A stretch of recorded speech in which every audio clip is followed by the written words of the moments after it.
Hey, welcome back to Milton Daily Homes. Chuck here. We have a list of 15 properties, and it is the first day back at school, and it's probably episode like 1100, or I've lost track, to be honest, but we've been doing this a long time here at Daily Homes, and our commitment to you is really just to tell you some things that you may not know just from looking at a list of homes, trying to add some context and interpretation to the raw information, which I think is lacking in a lot of sites out there. So anyway, hopefully you enjoy it, and let's get started with the list.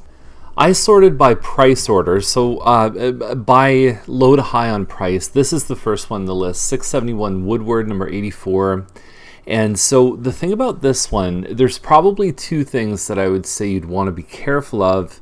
The first is that you have one assigned parking spot, so if you have two cars, this may not work for you. And the second thing is it's on a baseboard heat system, but it does say there's gas, so there's possibility that there might be like a gas stove or something like that. But most of the rooms, yeah, there it is right there, it's a gas fireplace. Nice floors, there's your baseboard heating though. So for most of the rest of the house, you've got the baseboard heat. It can be a way to control heat in individual rooms, which you can't do on a forced air system. We've gone over in past episodes a lot about the difference between electric and gas. Generally, electric is not considered as desirable as gas. It can be more expensive if you run it a lot more. But there are some advantages too. So typically what we look at is probably about a $20,000 difference between the gas, which is the higher price, and the electric on the lower price.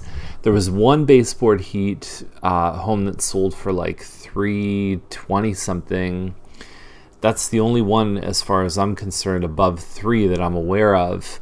And so at $309, obviously they've got good quality inside. They have a chance at that price.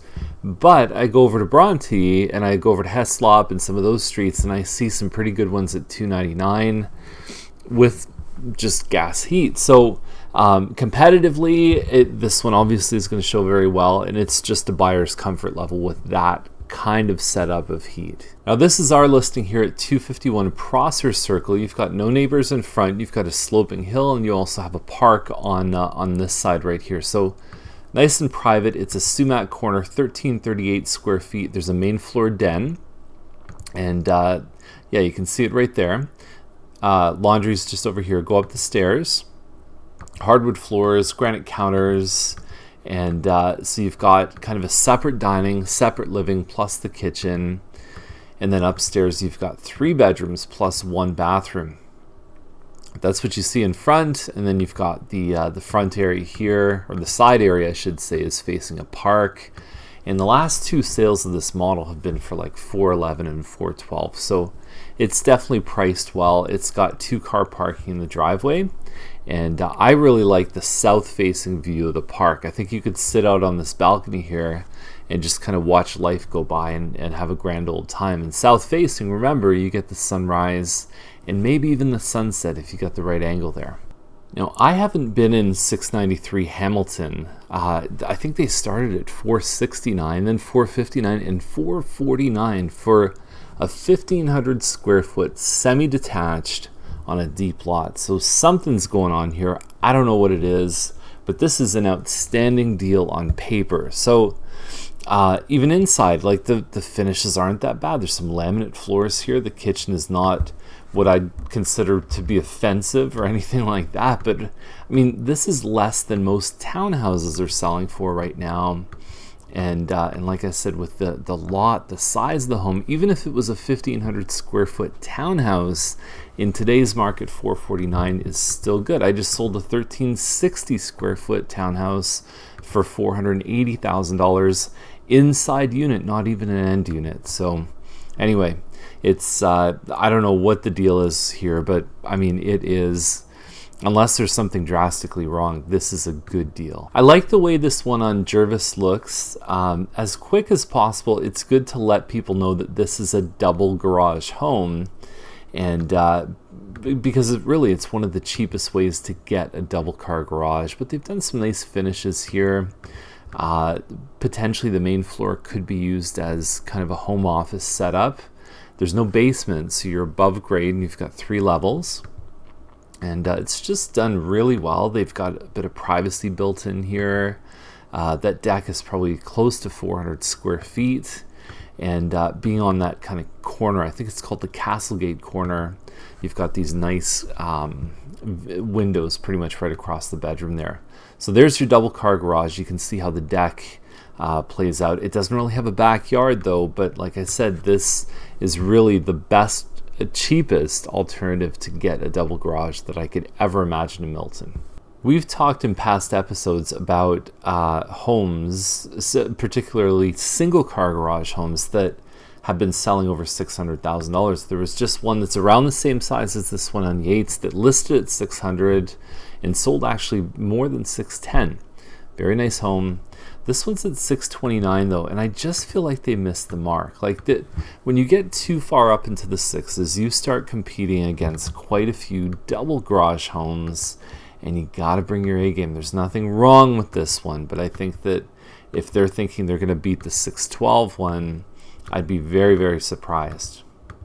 So anyway, nothing wrong with it, but the price, Yates is even a busier street too. I just don't see it happening. Now, it has been months since we've had anything really on those kind of premium Timberleaf streets. So you think about Anderson, you think about Robertson, Gowland. I mean, the Gowland was probably the most recent one, but I think that these guys might find themselves in a position where there's almost like a starving crowd that hasn't had anything. 4-bedroom detached double car garage with a pool. Clever move to put the pool in the 3rd picture instead of the 20th picture, because that's a huge value for somebody looking for a pool. I think the season's just about up by the time someone closes on this. And I can look at these cabinets and say, you know what, they're a bit older, but you can work with them. About $100 a door. You can paint them or you can stain them. If you need contacts, let me know. Just reach out and I can send them over to you. But you can do a kind of a soft renovation in a kitchen for a lot less than what most people think. The rest of it's a little hard to tell how it's all set up. But I see a lot of potential in this home and a lot of things that structurally you could work around and start to really transform this home. A renovated version of this home probably goes in the high 7s, so you've got some playroom to work with. So 389 Kincardine Terrace. Kincardine and Row, you got to be careful because there's talk of that of development on the corner of Main and Tremaine, right up in the kind of northwest part of the subdivision there in the Scott neighborhood. So it looks like it's in a safe spot. Looks like it backs onto other homes. It's a nice looking place. It looks like it's under 3,000 square feet.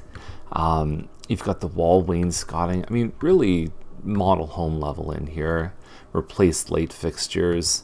And on paper, those things, when they all come together, are worth more than individually. Like if I were to buy the light fixtures and the wood and pay someone to do it, I'm almost of the opinion that you could do this yourself, but not everybody has that vision too. So that's why they sell model homes. I think this layout in a bathroom is really good too.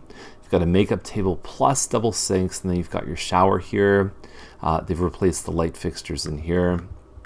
It's a nice looking home with a pool. There's some value there, although it takes up your entire backyard. And you have a QR code.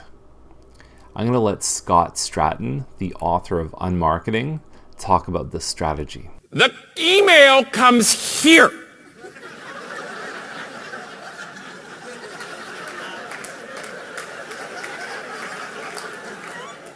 The camera that would scan the code is back here. Email, camera. Email, camera. Camera, email. Unless I'm some sort of Jedi, I'm not scanning the code. Some guy has said to me at an event, I get the best people in the audience. Some guy said to me at an event, well, some people get their email on their computer. Well, then I'm already on the computer. Give me, I don't know, a link.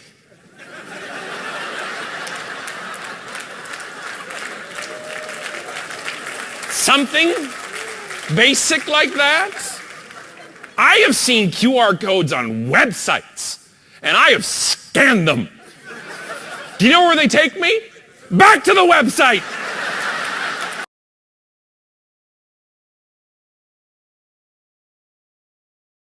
So that is the list, and remember, every time a QR code is used improperly, a kitten dies.